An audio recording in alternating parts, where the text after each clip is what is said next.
You have worked with Sushma Swaraj and S. Jaishankar. Who did you like better? My earliest interaction with Prime Minister Modi, Do you think that we are at the brink of war, or is there peace in the world? if we were to go into a war again, I think it would be disastrous for both sides. We did have very significant agreements between India and China. India is a factor for the future of the world. What happens if Pakistan truly becomes a failed state? Violence is also a very natural human instinct. What are the qualities that an IFS officer should have or should not have? What is the salary of an IFS officer, and what are the salaries and perks of an ambassador?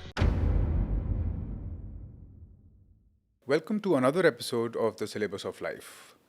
Today's guest is a very senior diplomat. He has been the ambassador of India to various countries, and he has met world leaders, he's met prime ministers, he's worked with Prime Minister Modi, he's worked with other foreign minister.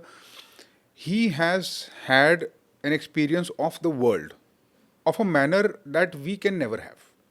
He's seen what happens inside those negotiation rooms where all the biggest deals are struck in the world, where borders are decided, where India signs international declarations. He has been at the forefront of all of these things. We have a lot to learn from him, not only about geopolitics, of which he is an expert, but also about negotiations of life. How does a diplomat conduct himself? Where does this etiquette come from? Where does this skill of negotiation come from?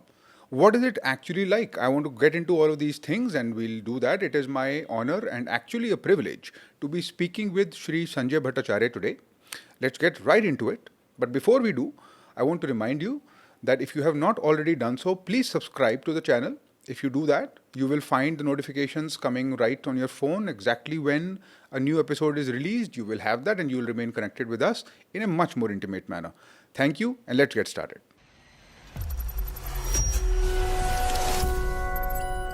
Welcome, Ambassador Bhattacharya. What an honor and what a privilege to have you here, to have your perspective and to know your thoughts and to allow me to pick your brain is an honor. Ravi, it's a delight to be here with you. I've been watching some of your podcasts, and it's most fascinating. So, do you see the possibility of a full-scale war In the Middle East?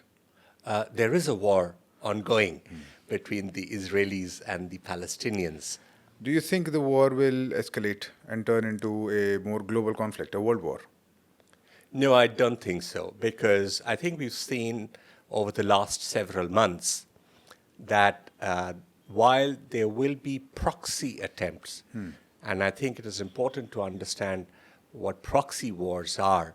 In other words, the principal adversaries do not attack each other. I see. So Israel will not attack Iran.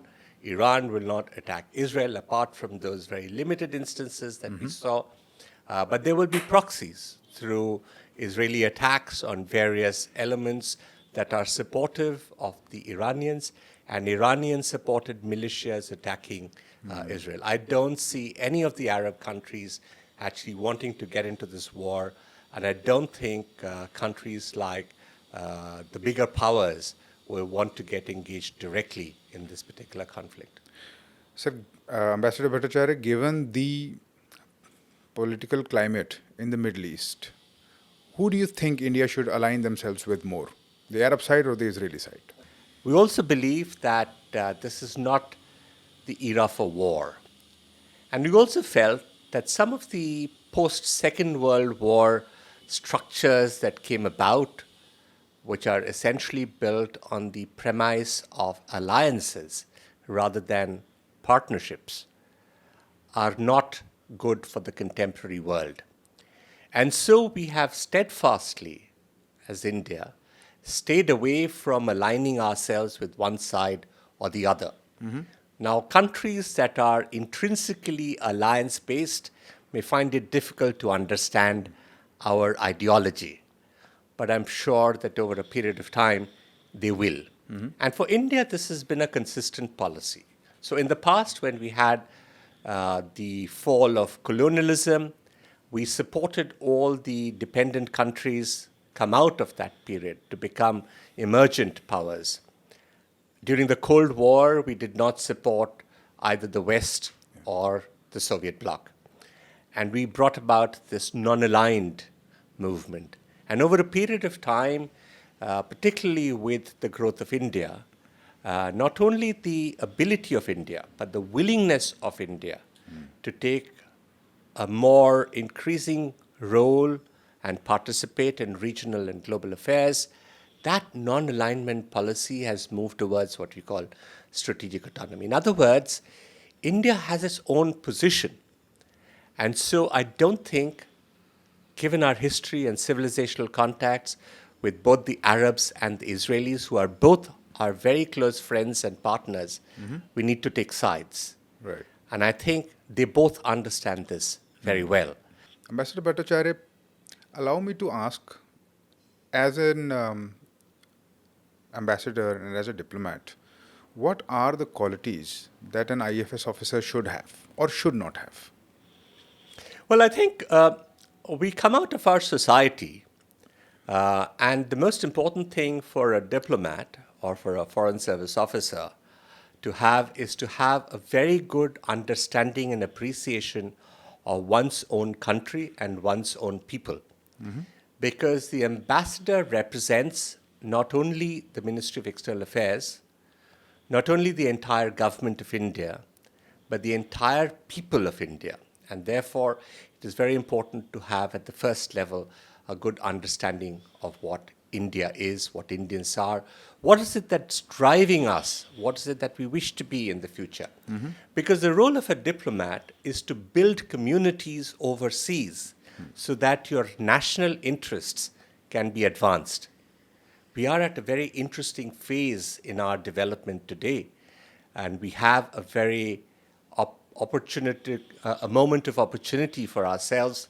The first level is that we try and seek close political and security ties with the country that we are accredited to. But equally important today, and perhaps even more so, is to build economic ties and therefore to push economic collaborations, promote trade, invite investments. Technology has become an extremely important role that a diplomat has to play. And for these transfers, we tie up with companies, with universities, so that we can have innovation bridges where joint research can happen, new industries can be developed.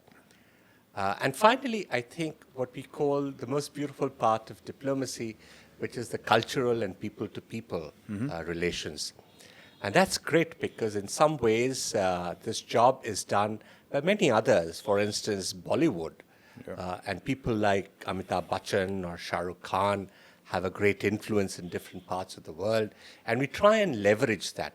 But sometimes it's also in more important and direct roles like partnerships between universities. So today what the diplomat will try to do is not only develop relations, but also try to build narratives. And the narratives that you try to build are not only in terms of your aspirations as a nation, as a society, but also to counter some of the others which might be prevalent in different parts of the world about India, which may be erroneous or misrepresentative. So it's a very complex job. And I think the diplomat has to have a very complex mind, but he also has to have very clear thinking and vision about what he wants to do. Ambassador Bhattacharya, when you're sitting across the table and negotiating with representatives of another country, is your feeling similar to that of playing chess, or is it much more like a poker game? Neither, because you have very set objectives, and it's not a game. You're trying to do something for your nation, and there is no self-interest in it. So it's a very serious business. What you have to do is to have a good rapport with a partner on the other side so that you can constantly create options. You're not trying to beat that other guy, because if that is the mentality, you will not have a solution that is beneficial to both sides. You have to both win.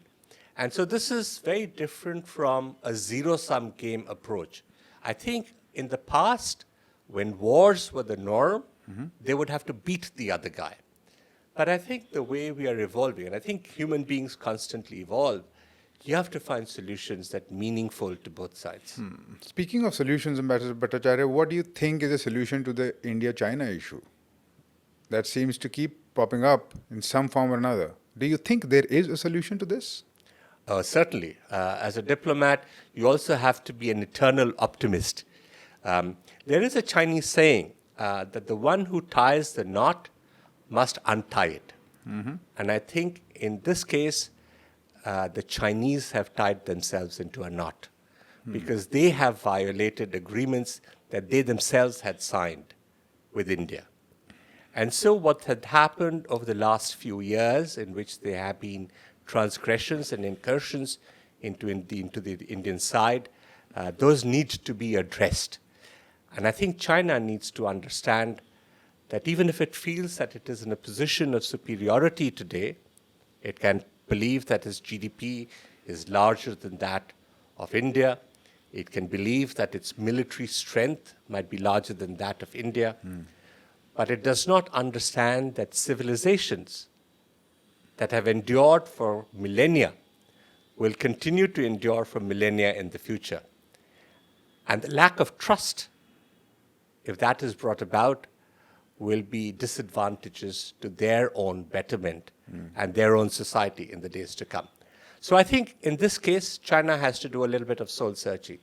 The solutions are already there. I think we had good agreements, and I understand that we can revisit those agreements so that we can contemporize them. But at the same time, if one thinks that they can beat the other one at the game, that is not going to happen in this case. And Ambassador Bhattacharya, let me also ask you about what you think might happen, and this is hypothetical entirely, in the case of a war with China.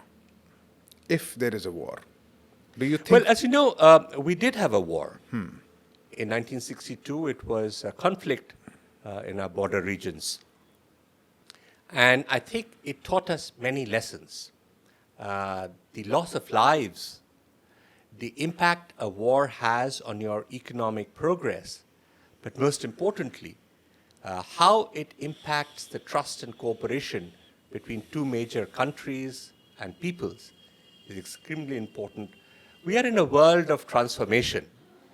And so if we were to go into a war again, I think it would be disastrous for both sides. And I think both sides are cognizant of that possibility.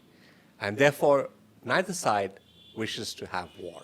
Ambassador Bhattacharya, is war always the failure of diplomacy, or sometimes is it a solution from diplomacy?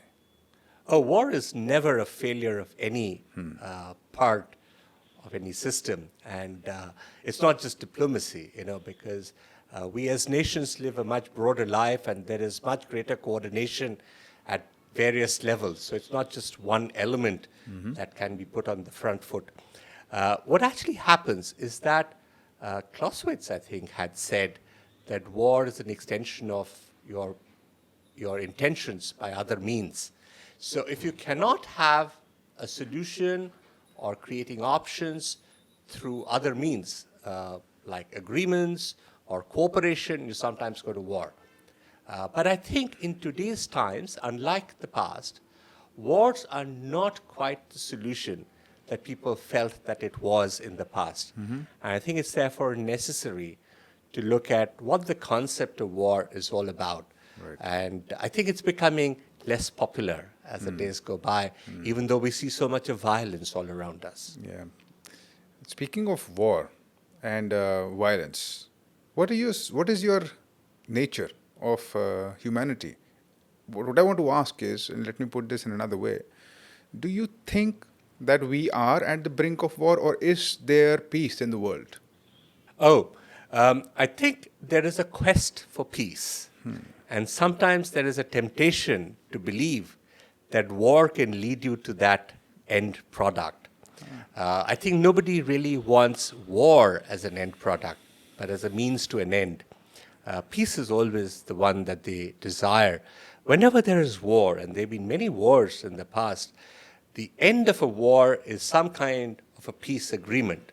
or a settlement or an armistice. You call an end to the fighting. So people intrinsically, in terms of what they are within, believe that they should pursue peace. But they sometimes are misled into thinking that it can be achieved through the acts of violence. Violence is also a very natural human instinct, but it is more instinctive rather than reasoned. And when sometimes reason seems to believe that war is the option, after a certain period of time, it realizes it was mistaken. Thank you for that very nice perspective. It's very, very nicely put. Ambassador Bhattacharya, I want to ask about the United States. What happens if Trump comes to power, and it seems more and more likely that it will happen? How does that affect India, and what happens after that? We have a very strong partnership with the United States. It's something that extends not only in terms of our economic and social collaboration, but also in terms of critical energies and technologies, critical materials and technologies. We have, over a period of time, been able to develop bipartisan support for this particular partnership between India and the United States. And I think both Democrats and Republicans believe that India is a factor for the future of the world. So we are moving towards a system in which geopolitics and geostrategy is moving towards what we now call the Indo-Pacific.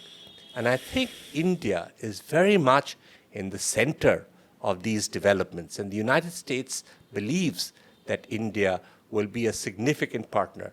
So whether it is Mr. Trump or somebody else, since the Democratic candidate is yet to be finalized, they'll have their national convention later this month, but Ms. Harris seems to be the leading candidate, who also has a certain Indian heritage.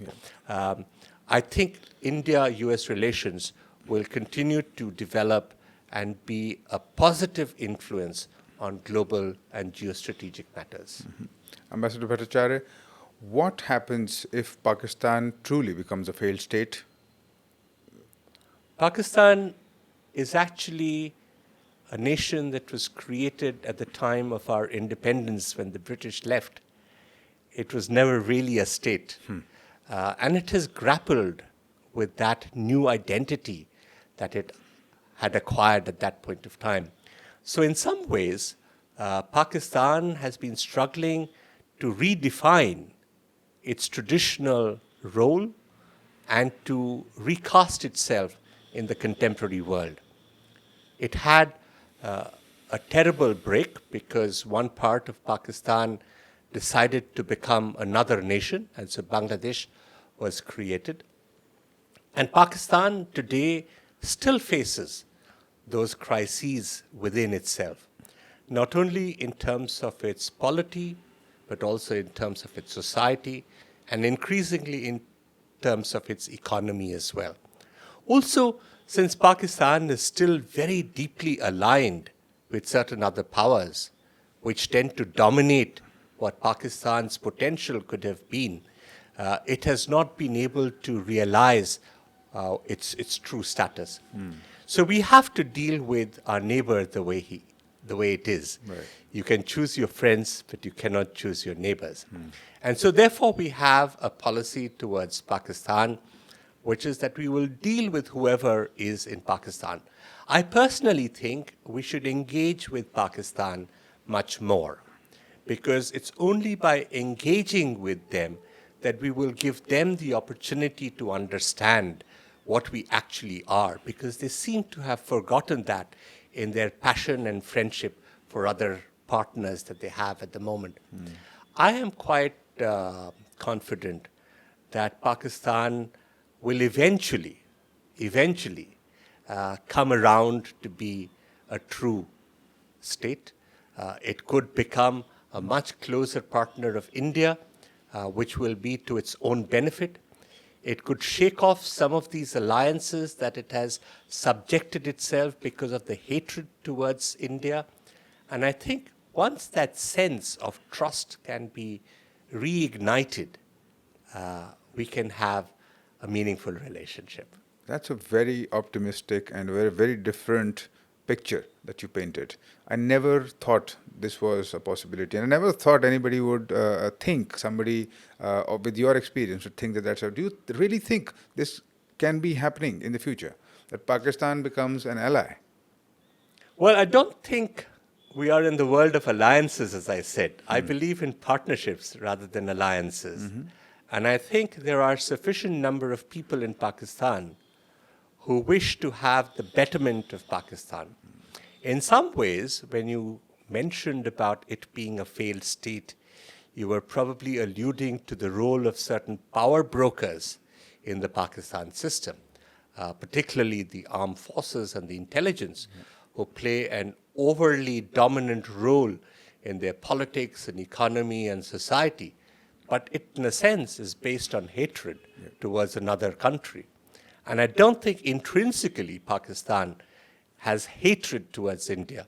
And Ambassador Bhattacharya, you've had interaction with many politicians, and some of the most notable ones, Prime Minister Modi himself. What is your impression of him? How was your personal interaction with him? Well, I think my earliest interaction with Prime Minister Modi was when I was here in headquarters as Joint Secretary South, and Prime Minister Modi had just taken over. And I used to look after the region, which was the ASEAN countries and the Pacific region. And I remember in the very early days, the External Affairs Minister, Sushma Swaraj, had talked about changing our Look East policy to what she called an Act East policy. And as the Joint Secretary in charge of the division, I was very fortunate to have played a role in the definition and implementation of this new policy approach. And I recall the interactions with Prime Minister Modi on this particular aspect. The second one was when we accompanied Prime Minister Modi on some of his very early visits overseas, namely to Australia and to Fiji, which I would like to mention. There were many others, but I would like to mention these because with Australia, which was an ally and continues to be an ally of the United States, we had a relationship which was developing and growing, but needed strong leadership support. And Prime Minister Modi did that through that speech in which he actually spoke in English at the Australian Parliament. And then we moved to Fiji, where, as you know, a very large Indian diaspora exists, whereas you know the Chinese are trying to make inroads in the Western Pacific. And Prime Minister Modi launched an initiative called the FIPIC, or the Forum for India-Pacific Islands Cooperation. And this one brought together all the countries, the small island countries of the Pacific. And we had our first summit in Fiji. It was followed up by summits back in India, and then we went back to the region again to have summits. And it forged a new relationship, not only in a part of the world that is very significant strategically, in which our northern neighbor is trying to make inroads, but also one in which India and Indians, or people of Indian origin, have continued to play a leading role. In my most recent job back in Delhi, when I was secretary in the ministry, I've had the opportunity to interact and meet with Prime Minister Modi on several occasions to brief him. And I used to deal with the Arab world and Israel, and so this was an area which is also very close to his heart. Remember that he was the first leader to visit Israel and Palestine, both. And so preparing for those and working together was a very profitable experience. I think the kind of commitment and towards implementation and new ideas have helped the country develop its foreign policy outlook. Ambassador Bhattacharya, you have worked with many foreign ministers. and two of the notable ones that I would love to ask you about, Sushma Swaraj and S. Jaishankar. Who did you like better? Well, they're both wonderful people to have worked with. Dr. Jaishankar was a former colleague who was also my boss because he was Joint Secretary of Americas when I was Director for Americas. And then, of course, he was Foreign Secretary when I was here, and then he became Foreign Minister. Sushma Swaraj was an exceptional leader. I think the kind of respect and admiration that world leaders had for Sushma Swaraj is almost unparalleled for foreign ministers. She had the ability to influence people. The job of a diplomat, as I had said earlier, is to build communities. And Sushma Swaraj would do it with great elegance and competence. Both outstanding foreign ministers that India has been very blessed to have. And Ambassador Bhattacharya, about the life of an IFS officer, I know that it seems very elegant and it seems like it's a lot of responsibility and it seems very desirable. I mean, people want to be at the forefront, they want to represent the country, they want to be in the international forums, they want to make the country proud. But what is the life of an IFS officer really like?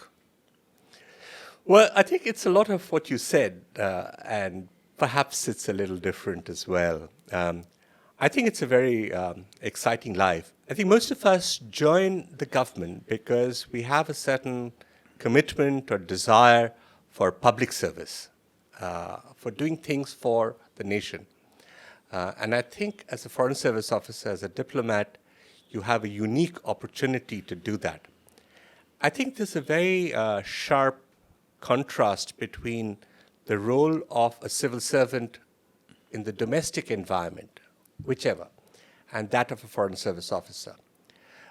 In the domestic environment, the role of a civil servant is essentially of governance, of having good public policies so that you can implement them and you can deliver public good. And you are in a position of influence because of the authority that you have as a civil servant. In the case of a diplomat, it's exactly the opposite. And that's why diplomats have to be negotiators, because very often you're invariably working overseas, working with sovereign governments who are not beholden to you or your government. And so there's no question of governance or public policy. And it is only about negotiations. And for a long time, India was still a growing country that was not viewed in the same perception as it is today. And so there was a certain perception that you could even ignore this country. Today, that, of course, is not the case. But that makes that big difference. I think there is a certain perception that it's a very glamorous life, and I think in some ways it is. Because when you represent your country, you're doing not things for yourself. When you fly the flag, there is that great responsibility that transfers itself onto you. Ambassador Bhattacharya, if I can ask you, what is the salary of an IFS officer and what are the salaries and perks of an ambassador? Well, the salary of an IFS officer is as per the government scales, depending on whether you're an undersecretary to the government or a secretary to the government. So you get the same salary as anyone in the domestic environment. But given that you are having to live overseas, where the living conditions may be different and the costs may be very different, you are provided with what's known as a foreign allowance. And the ministry, I remember when we joined, the foreign allowance used to be very modest, very, very modest. It has improved over a period of time. And I think, as it is in the case of India, where every civil servant gets a decent salary, the Indian diplomat also gets a decent foreign allowance to live overseas. It is not luxurious, but it is enough. And I think, given that most of us had joined the government with the view to work for the country and not quite just for ourselves, it is adequate. And have you ever had an argument or a skirmish with a fellow diplomat or somebody from another country during your career? Any memorable incident that comes to light? Well, diplomats, I think we normally talk of diplomats as being very diplomatic, and I think that often is the case. So we do not usually have situations where things go out of control. I, in my career, have been very fortunate not to have had such situations.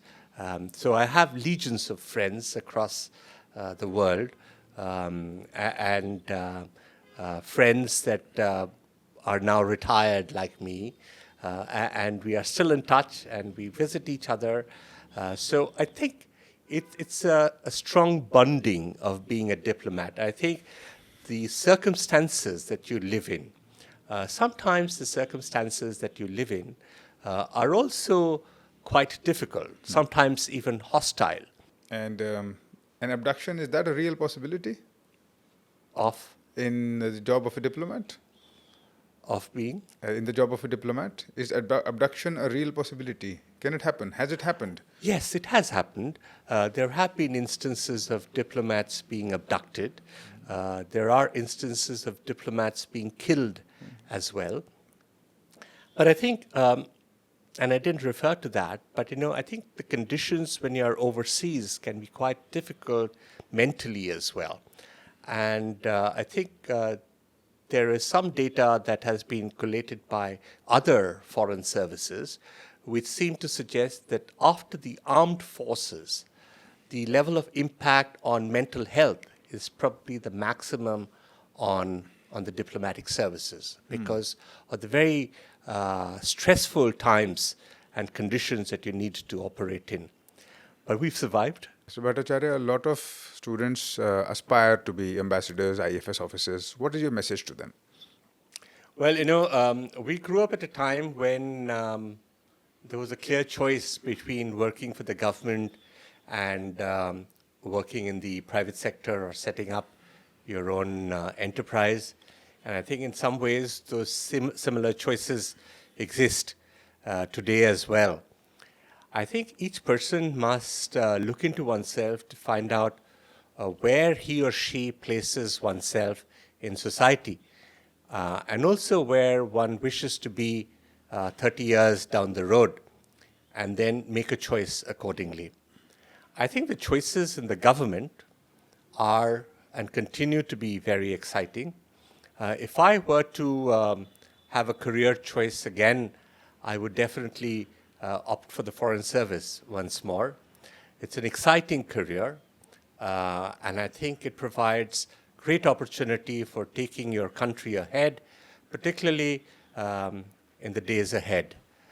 It's a very exciting opportunity, and I would certainly wish that more people look at this option.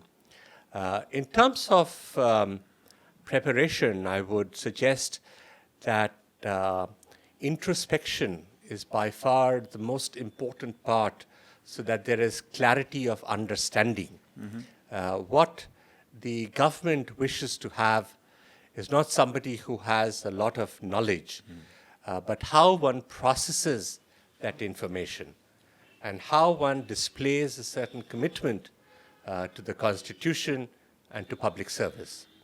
I think those are qualities rather than aspects that can be learned. So I wish whoever is wanting to be in government service looks at that particular aspect. Thank you, Ambassador Bhattacharya, for your time. I can't thank you enough for the privilege and for the perspective that you've lent us, because like I mentioned in the beginning, it is not a perspective one commonly has. Thank you for sharing it with us, and I hope that people learn a lot from this conversation. Thank you. Ravi, it's been a pleasure being here with you. Thank you, sir.